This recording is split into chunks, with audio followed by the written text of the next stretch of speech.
சிறப்பு தீவிர திருத்த படிவத்தை சரியாக பூர்த்தி செய்யாத 10 லட்சம் வாக்காளர்களுக்கு தேர்தல் ஆணையம் நோட்டீஸ் அனுப்பியுள்ளது.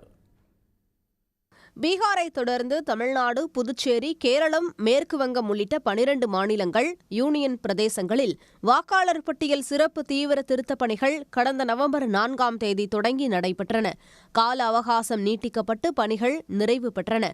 தமிழ்நாட்டில் வரைவு வாக்காளர் பட்டியல் கடந்த 19ஆம் தேதி வெளியிடப்பட்டது. அதில் 97 லட்சத்திற்கும் மேற்பட்ட வாக்காளர்கள் நீக்கப்பட்டுள்ளனர். அவர்களில் 66 லட்சம் பேர் இடம் மாறி சென்றவர்களாக காட்டப்பட்டுள்ளனர். அவர்கள் வாக்காளர்களாக சேருவதற்கு 1 மாத காலம் அவகாசம் அளிக்கப்பட்டுள்ளது. உயிருடன் இருப்பவர்களை இறந்தவர்களாக குறிப்பிட்டும் படிவத்தை சரியான முறையில் நிரப்பி கொடுத்தவர்களின் பெயர்களை இடம் மாறியதாக குறிப்பிட்டுள்ளதாக குற்றச்சாட்டு எழுந்துள்ளது.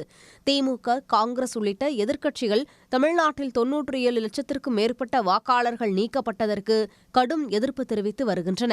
இந்நிலையில் எஸ்ஐஆர் படிவத்தை சரியாக பூர்த்தி செய்யாத 10 லட்சம் வாக்காளர்களுக்கு தேர்தல் ஆணையம் நோட்டீஸ் அனுப்பியுள்ளது. அவர்கள் நேரில் ஆஜராகி ஆவணங்களை சமர்ப்பிக்க வேண்டும் எனவும் உத்தரவு பிறப்பித்துள்ளது. உடனுக்குடன் செய்திகளை தெரிந்து கொள்ள சன் நியூஸ் பெல் ஐகானை கிளிக் பண்ணுங்க.